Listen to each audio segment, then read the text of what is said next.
naturally, just as we got started, there's always tech issues. Everybody just know, please understand, we're way out on the prairie. We're far away from town. We did upgrade our entire tech system here recently, and we're able to do quite a bit of this, but it doesn't always pan out as much as we would like, right? So anyway, that's just the way it is out here. Hopefully you can hear us. I guess maybe give us a thumbs up and let us know that you can. We're coming to you from our education and training room today because it's actually quiet in here, and we're hoping nobody comes busting through the door. But anyway, so just coming today to say hi, catch you up on what we've been up to lately. Say hey to Walter. Walter's one of our dachshunds. If you guys follow us, you know, I don't know, what must be 6-7 weeks ago, maybe we... end of February. Yeah, end of February. We took in 64 dachshunds and 1 Pyrenees, who Sarah adopted. Sarah and her husband adopted. Pete the Pyrenees. And this is one of the last ones left. This is Walter. He's what, 7? 9. 9? Oh, he's 9. He's got a couple of issues. What has he got?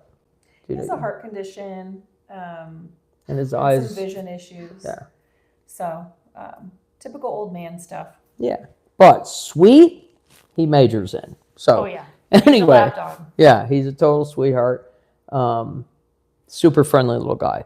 So anyway, so some of the things, we wanted to talk to you about some of the things that we see and hear when we come and do a live offload, when we return here at our kennel with dogs.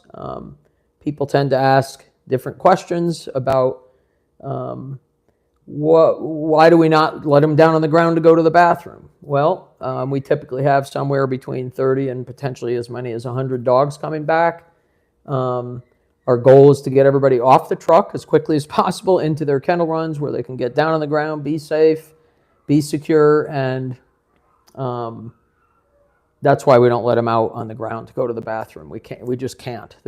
Yes, we have lots of play yards and stuff out here, but it would be unrealistic to take all these dogs, and they aren't house trained, okay? They've spent their entire life in a cage.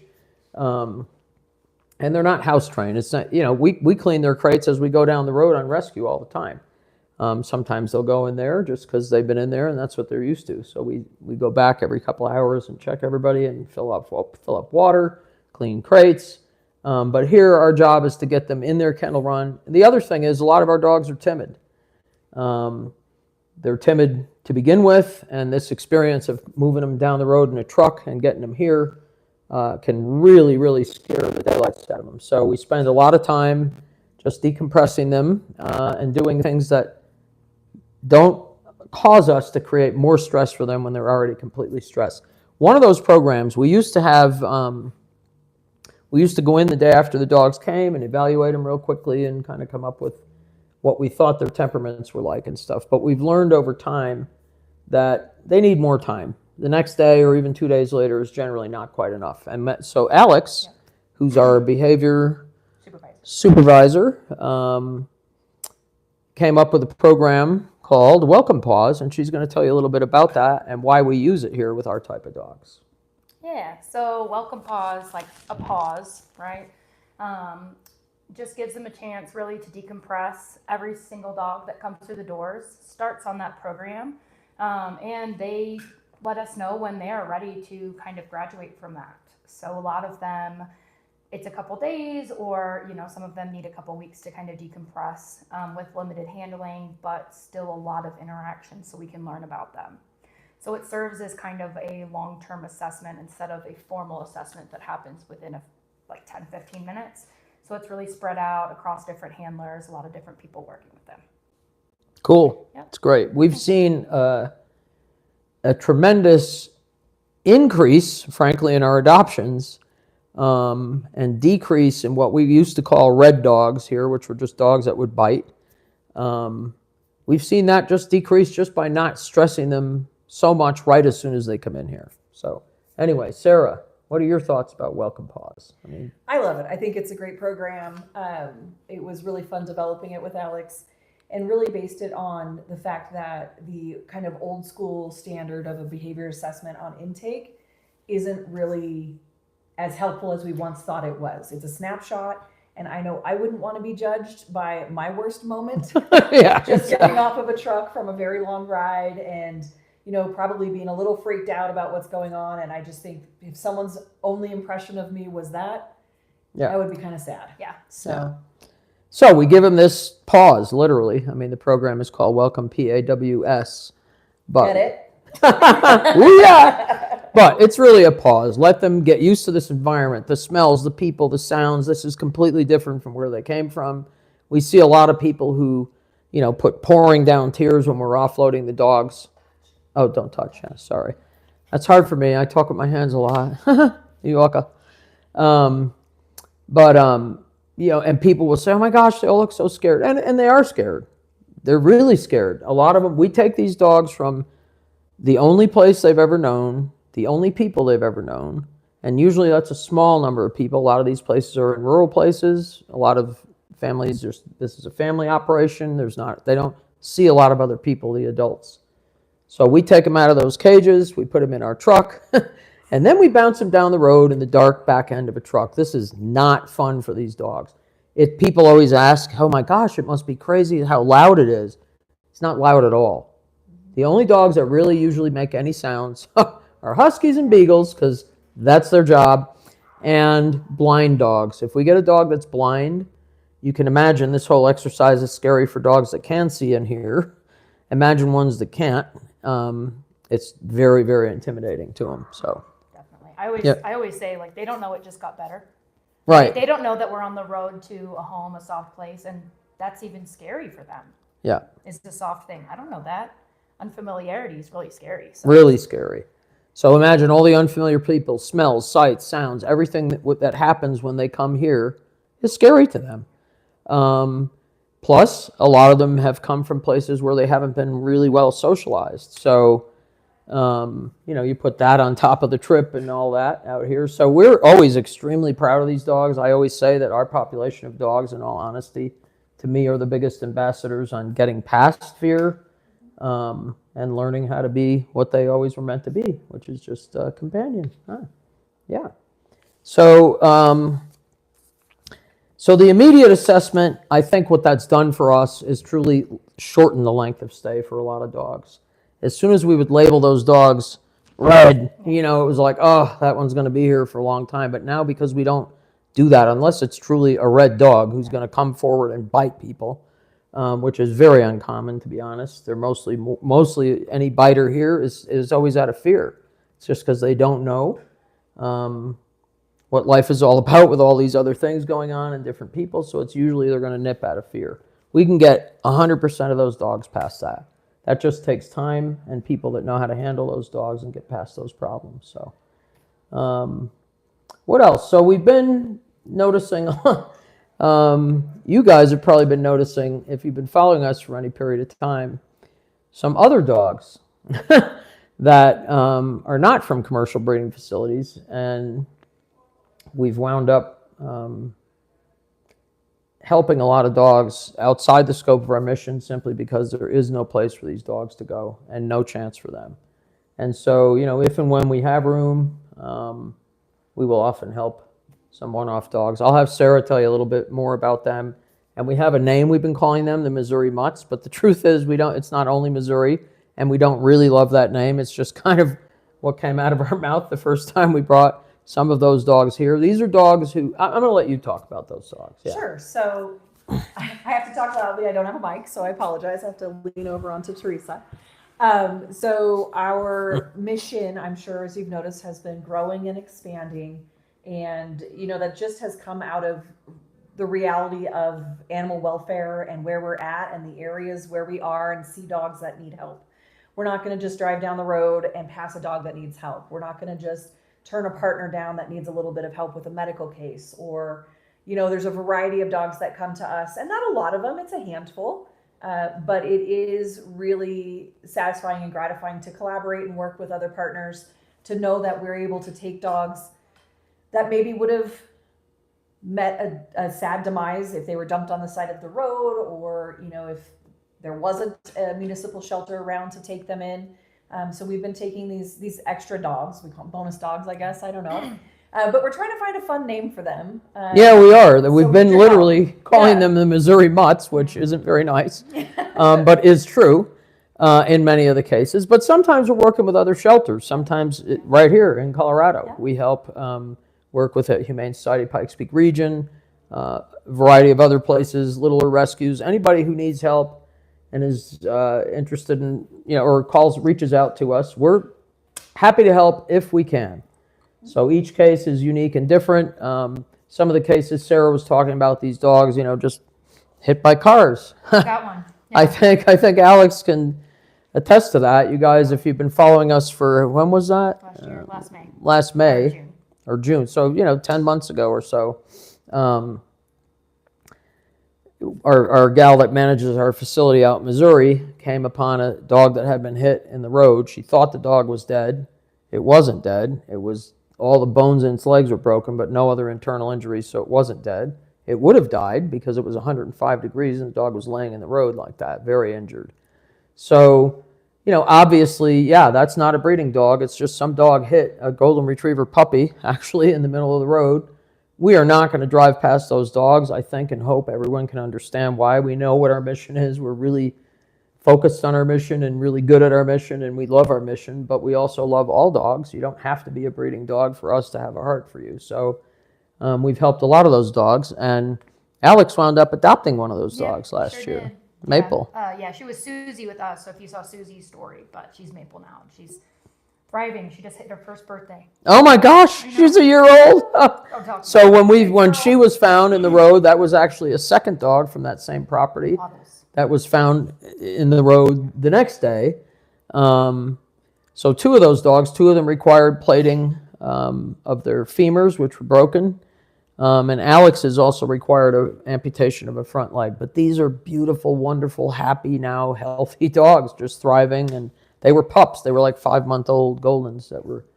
We also helped other dogs on that property to get them spayed and neutered to end this whole problem of them having puppies and these puppies running out on the road. So, if anybody wants to put in there in the comment section ideas for what we can call these other dogs rather than Missouri mutts, because one, they're not all from Missouri, but also, I don't know, we can call them something. We can come up with something better than that.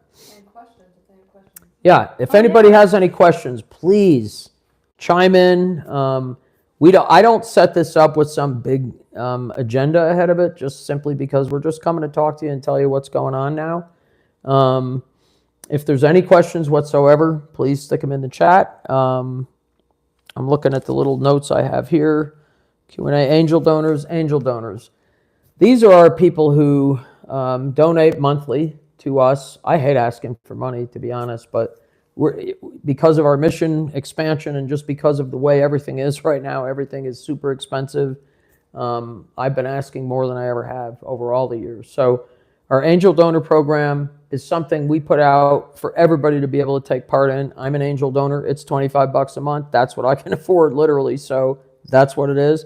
But it's something where you can help us with this mission every single day of the year. If you donate, angel donors can be $5 a month. But we have so many fans. If you look at that number of fans and imagine everybody being an angel donor, it really makes an impact for us to help these guys. So, and it truly, I don't know, Sarah comes 20 years from San Diego Humane, where she gained unbelievable experience and credentials. A much bigger organization than us. Would you say we do as well as anybody with what we provide for our dogs? I mean, it's... Absolutely, and that's precisely what drew me here and to this mission and to this organization, was the priority that's placed on all the well-being of the dogs, the holistic health, just not just medical, but extensive medical and behavioral health. And so your contributions go to make sure that the dogs have everything they need, from medical care to enrichment and behavior support. Food by the day. Any medications they would need, vaccines, just the whole nine. These little guys deserve everything they're getting. And we are really happy to give it to them, and we do need help, always. Tell them how they can become an angel. So how you can become an angel donor, you go on our website, nmdr.org. Slower. Okay, nmdr.org. Yeah. And under the donate button, there's a variety of ways you can donate. There's different programs you can donate directly to for dogs that have heart issues or other medical things. There's a million different ways to donate. It's a great program, but under that, under our donate link, you can see how to become an angel donor. It's just, again, it's just something that makes such a huge difference as we grow that base of angel donors. Again, $5 a month.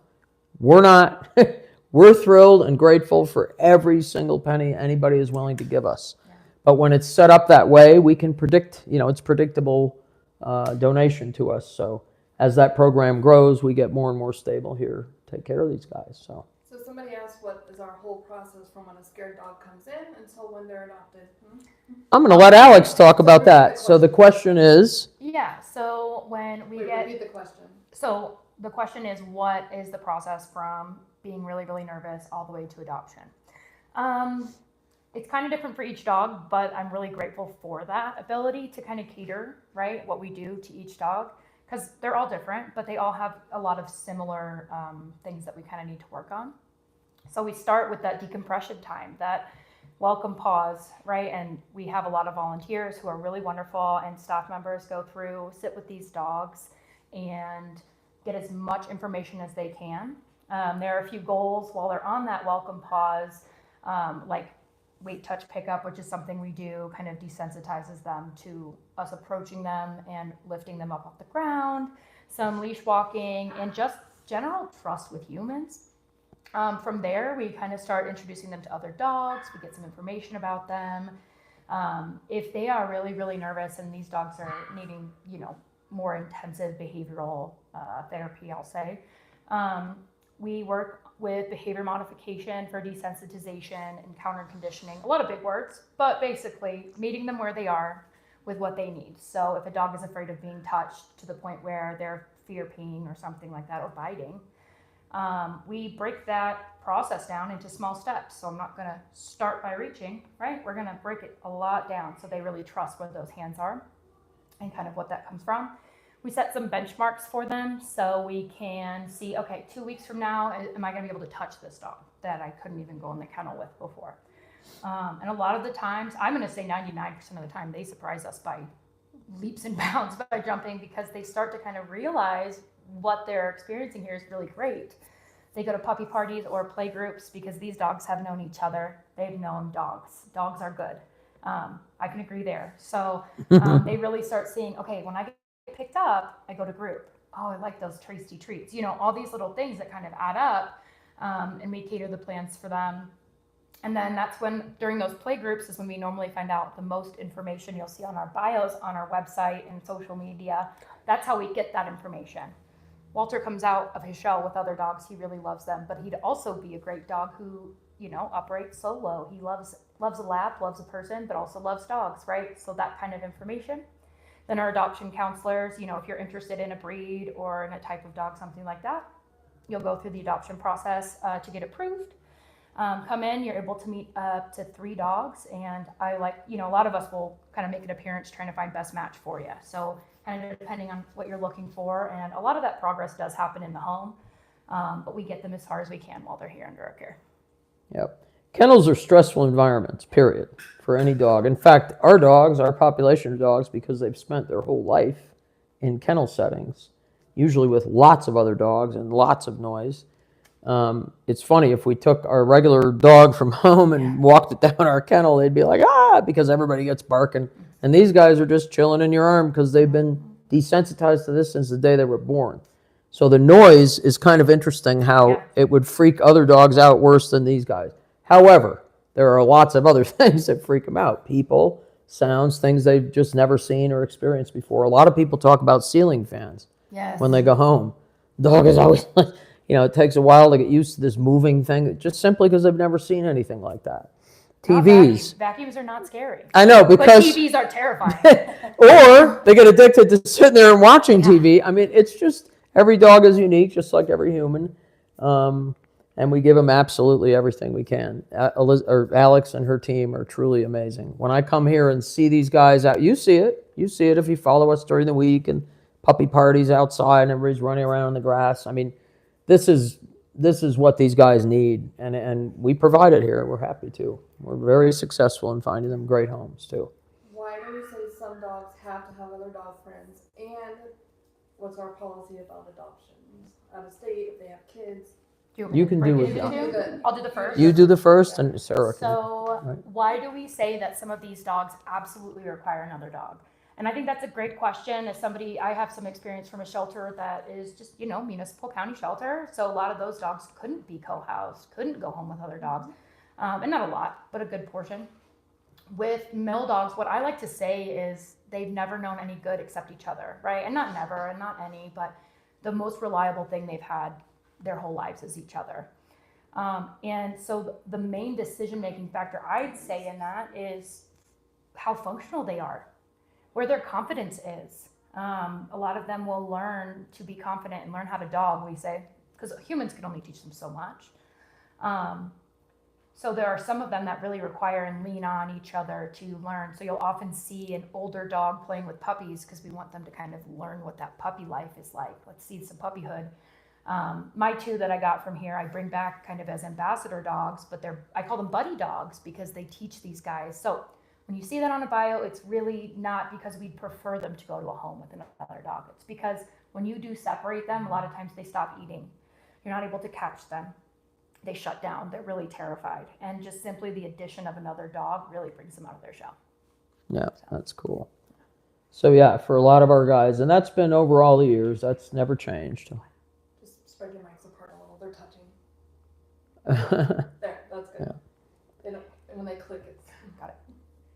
And then as far as our adoption policies go, we have lots of different types of dogs. I think there was a point in time where most of our dogs weren't necessarily appropriate to go home with a young family with small children, but now we've got such different types of dogs for a variety of reasons.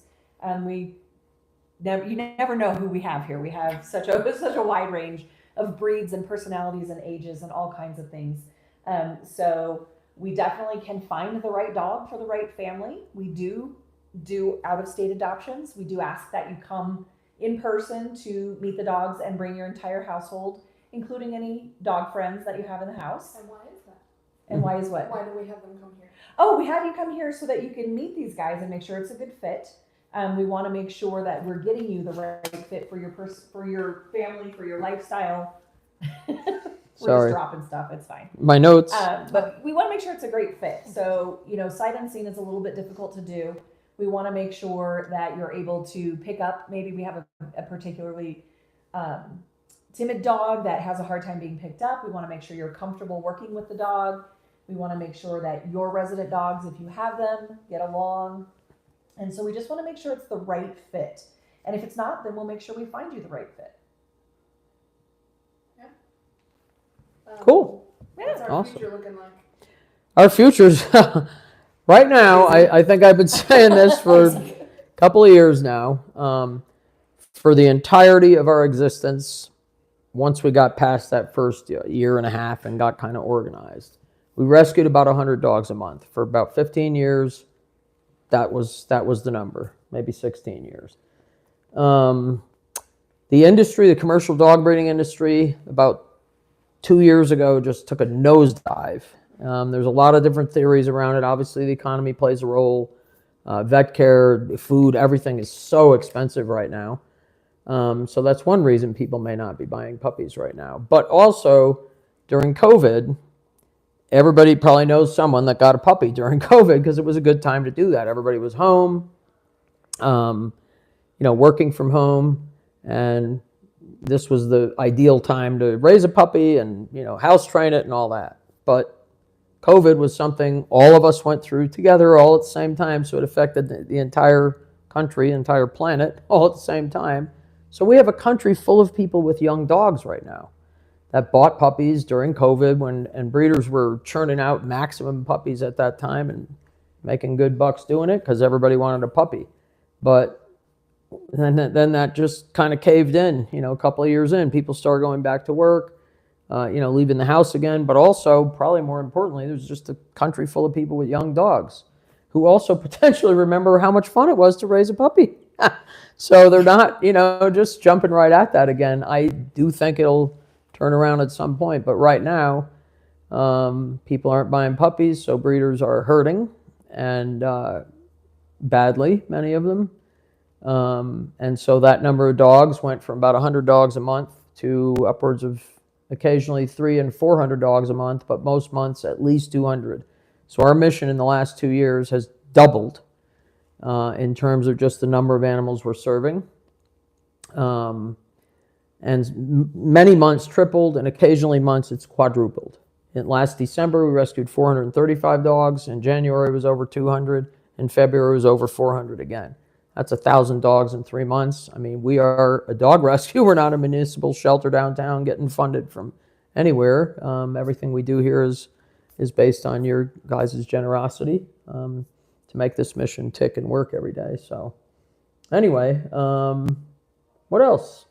What else? Anybody have any questions you want to ask? Or Throw questions in the chat. yeah, throw some questions in the chat. I think we're at about 30 minutes, which is... We have a little possum auction going on. Oh, that's right. Yeah, we have. Here's a good indicator of how things are going. I'm just going to call it as it is. The possum auction is going right now. We just started it yesterday morning. We typically, every year, have to ask people, hold on till our next auction or whatever. We have so many things being donated. Not this year, because it's just a tough time for everyone, including us. So we want to obviously keep this mission robust and alive and meet the dogs that need us right now. We don't want to have to tell everybody to wait. There's not a lot of wait in the world for dogs. So check out our possum auction. It's not as robust as every other year, which is just an indicator, in all honesty, of exactly where things are in the nonprofit world right now. But there's some still really good stuff. But there's Oh, great yeah. stuff on there. Yes, there is. There's great stuff on We've there. added Thank you some. to the donors. Yeah. Thank you to the donors. And the people who were able to donate, we are extremely grateful. Thank you very, very much. And those are great things that are on there. There's just not as much, and I think that's just an indicator. But please do check it out. There's really great stuff on there. This year we've added some different items, some experiences that we haven't had in the past. Oh, yeah, that's true. So yeah, you can bid on a puppy party if you're local, and Yeah, we come Other- and other what do fun we what do stuff. we do with that? We come to the house with the dogs, there's two. So or there's, here. yeah, there's one where you can come here and have a private puppy party, And the tour or there's one where we will come to you and bring puppies to your home or party. And I think or I get to go wherever. on those too, which is fun for me. So, yeah. They're fun. So anyway, that Meet up with the rescue team. yeah. Oh yeah, there's one on there to meet with the rescue team, have dinner with the rescue team, or Zoom. With with- the behavior team. Zoom with the come hang out with us. We'll Yeah, and it's really talk about fun. some stuff. Actually, Yeah, those hang out. those experiences, meeting up with the rescue team or the behavior team, or just a day of volunteering with all our teams out here, particularly if you're from far away, it can be a really, really special experience. If you're far away, we could do a Zoom if that makes it easier, Or they could come or visit. or you can come visit. Pretty beautiful out here. Plus, Yeah. take home a dog or two. Just get approved beforehand. Yeah, there you go. Anyway, Two different questions. 'Kay. Can volunteers take a dog out for a day?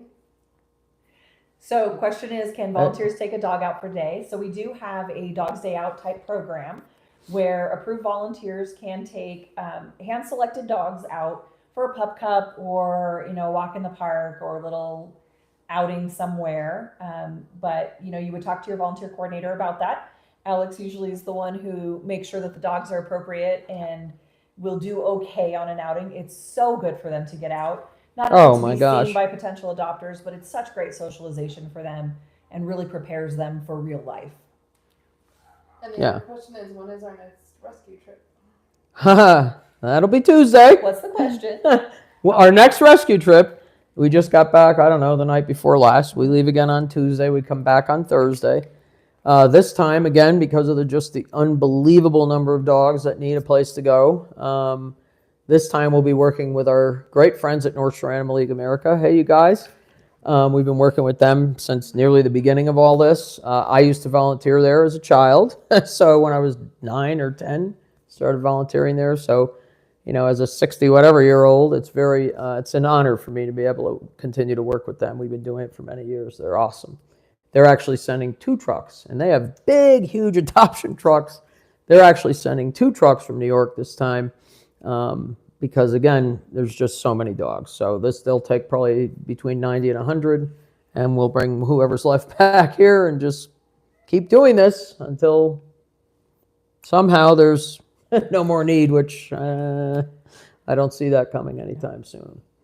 So, Somebody asked who the cute dog is in the lap that just joined us. Oh, This right. is Walter. Walter is a 9-year-old dachshund. He is the sweetest thing. He's such a great lap dog. He does get along with other dogs, but he could also be an only dog and just sit in your lap all day.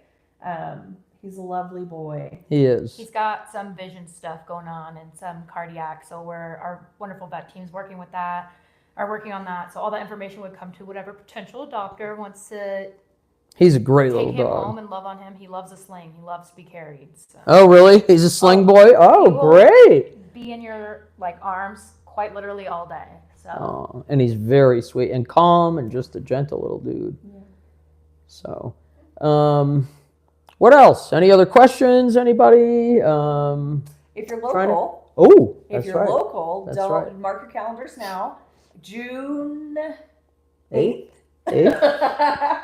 June 8th is our festival in the park. It'll be in Colorado Springs at John Venezia Park, which is a really lovely venue. We had our first event there last year. It is an accessible park. It will be a family-friendly, dog-friendly event with vendors and games and adoptable dogs and all kinds of fun stuff. So we hope you come out and join us for that.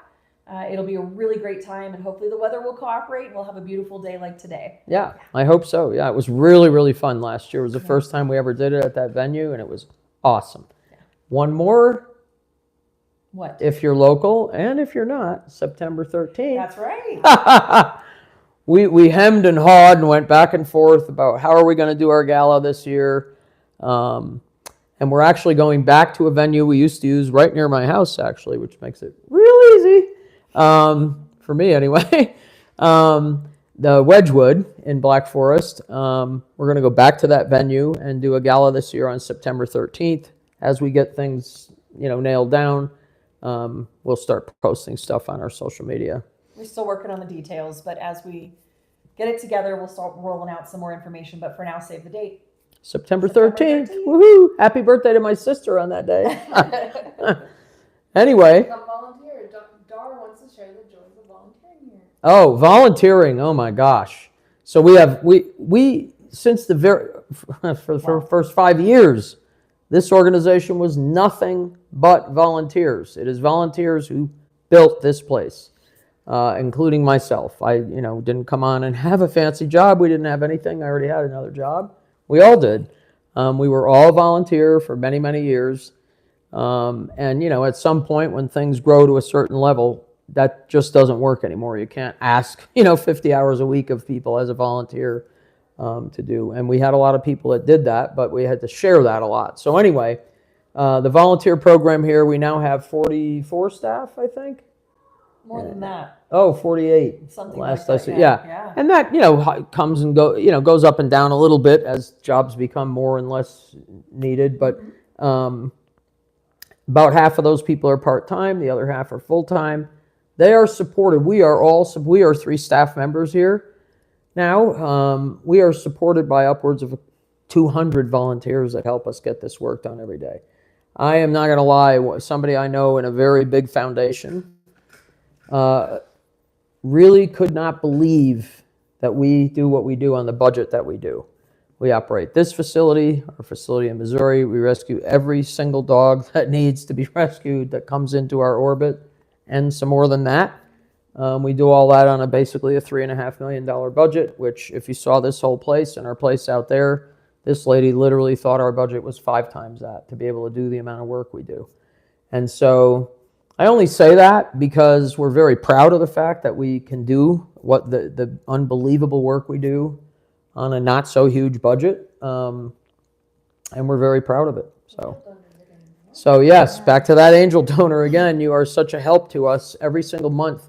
Everybody who's an angel donor gives us a prediction of exactly what we're going to have each month from our angel donors, and it allows the people. As I said, I'm an angel donor. It's not a ton of money because I don't have a ton of money, but it's I know every month that whatever little bit I gave went towards a spay or a neuter or a dental or whatever, and it just makes me feel good, and it's very helpful to us. So anybody, again, $5 a month, $1 a month, there's a lot of fans out there. So if everybody gave a little tiny bit monthly, and not enough to hurt anybody's wallet, right? Just enough to feel good about it. Fill a belly. And fill a belly, yep. So anyway, so back to that. So tell me what that link is. The Angel Donor that link is on our website. on our website under our donation. Yeah. So it's nmdr.org, and at the top of our page, there's multiple tabs there, and one of them is donate, and under that is a variety of ways to donate. One of them is our angel donor program. Super, super critical, great, incredible. They're all incredible programs.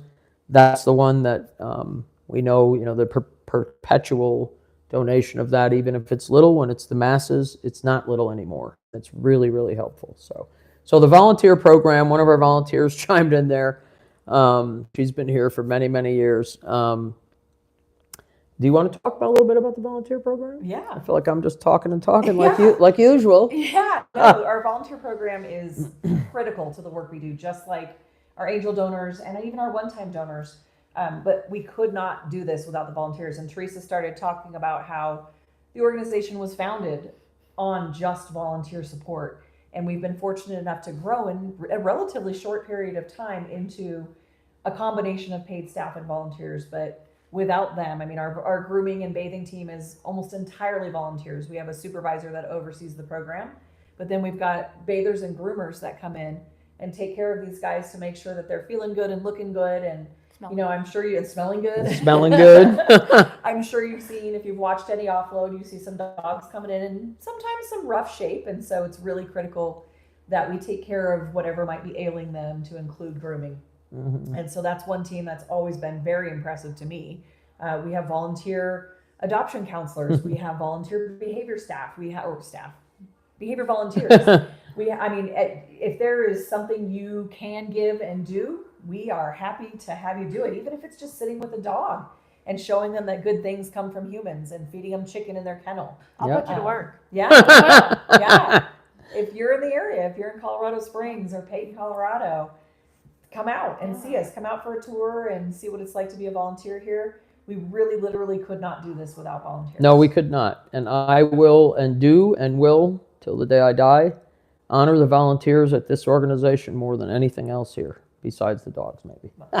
Which, I mean, it's kind of topical, aren't we? Simply because... Volunteer Week? Oh, yeah, that's We right. are. Yeah. Volunteer Tomorrow Appreciation kicks off Week. Volunteer Appreciation Week. Yes, so for anybody out there, if you volunteer anywhere, wherever you volunteer, with dogs or with anybody else, good for you. Thank you.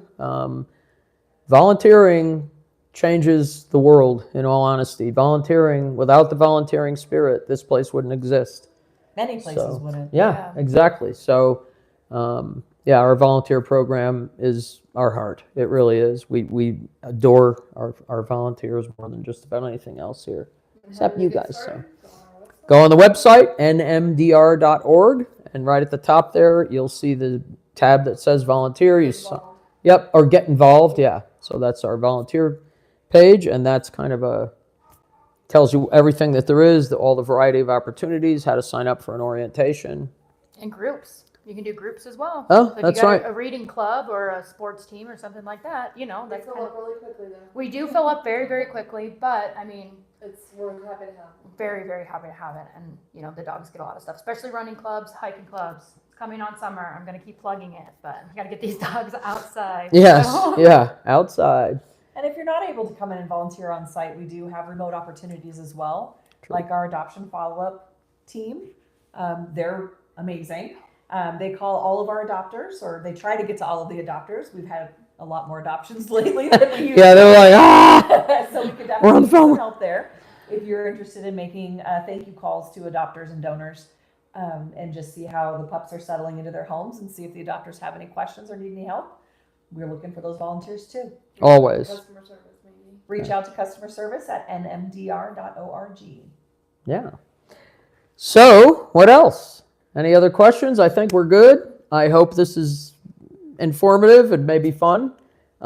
Please, if there is something you want to specifically have us talk about, me, us, all of us, whoever, somebody else, our vet team, we have an incredible vet program here too, and incredible veterinarians that work here that are, I don't even know how to explain them, just Angels. top notch. For real. Angels who care deeply about these dogs, who also come out and do other things with us, like vaccine. You want to talk about that? Yeah, We just did a so- community program. We have just started partnering with a community service organization called Because We Choose To, and we do monthly vaccine clinics downtown Colorado Springs with them. And so it's a multitude of services that are provided for the community, everything from clothing to pet supplies to haircuts, and now we're going to be doing vaccine clinics there as well. And so Specifically the vaccine- unhoused community here Yeah. in the Springs. So but anyone's welcome. yes. Oh, really? Oh, Yeah, cool. That's yeah. awesome. I didn't know that. That's great. We just started. We just did one last month. So we are active in this community. We love this community. I think the community is extremely good to us as well. We're really grateful for all that. And They can volunteer in Dogsville too. oh, absolutely. Thank you for saying that. Say the question. We also have extremely needed and several opportunities to volunteer at our facility in Missouri, which we call Dogsville because it's in a town called Humansville. So my husband came up with that pun, but anyway, he's the only one that came up with a name, so it stuck. So anyway, but there are many opportunities in Dogsville as well. It is the same mission. It's got its own vibe. It's a really incredible place as well, with a much smaller staff, so they always need help. Where it's located. And it's located in Humansville, Missouri, which is about 2 hours south of Kansas City and about 45 minutes north of Springfield. So in that part of the state, and they desperately need volunteers too to help support everything we're doing out there. So, and what they're doing out there, that was supposed to be a holding and transfer station where we would just, go out and do our big transfers like we're doing this week with North Shore and Bissell Pet Foundation and different ones, and kind of just be that. But it's become essentially its own adoption center and everything else. They do adoptions from there, incredible care. We're actually just right now bringing to life out there at our Dogsville clinic. Oh, hang on, buddy. Hi. Hi. He's like, I'm done. He's like, I'm It's been done. nearly an hour. We are actually, there was a second building on that property that we used as kind of overflow and storage and stuff. But what we've realized is the big impact we can make out there is all these strays that are running around getting hit, producing puppies that are then hit and killed and sick and all the things. Spay and neuter. Create a spay and neuter program. So we are right now, in fact, some of the equipment just arrived yesterday, changing that building up on our property in Dogsville, that second smaller building, and we're making it into a veterinary clinic. We have 3 veterinarians out there who are willing to come there and work with us. We can also, when we do big Bissell runs, they send their own vet teams. I mean, we're creating in that community, which again was a complete surprise, but you meet the need, and we didn't know the need till we lived there. And the need is that, yes, of course, all of our dogs that leave there will be spayed and neutered as well, but we're also creating a spay and neuter program for the community and surrounding communities where it is desperately needed. There are so many strays and just sickly dogs and dogs that have no home, and they're just running all over the place and getting hit and getting sick and all the things. So, We couldn't do it without your support. correct. Yeah. That really And is correct, Tim. Speaking from the heart, my Maple girl, Yeah, changed my life. So yeah, if we hadn't been able to help her, yeah. so So, thank you. anyway, hi, Walter. Are you done? Yeah, I think You're done. Walter's Walter's done, so we got to be done. Walter's had enough. And please, somebody apply to adopt this cutie. Anyway, thank you very much for listening. Hope it was informative. Website one more. Website one more time is nmdr.org. We're located in Peyton, Colorado, about 30 minutes east of Colorado Springs. We do out-of-state adoptions, but you do have to be able to come here to meet and choose and take your doggy home. What else? That it? I think that's it. That's it. Anyway, also, if you have any, as people will watch this, if it's posted on the page, any other questions, just put them in the comments section or something you'd like to hear us talk about another time. We have a lot of teams here. We have the foster team, the grooming team, the vet team. If you want to hear from any of these folks, we're happy to make that happen. So thanks a bunch, everybody. Have a great day. Thank you. Thank you.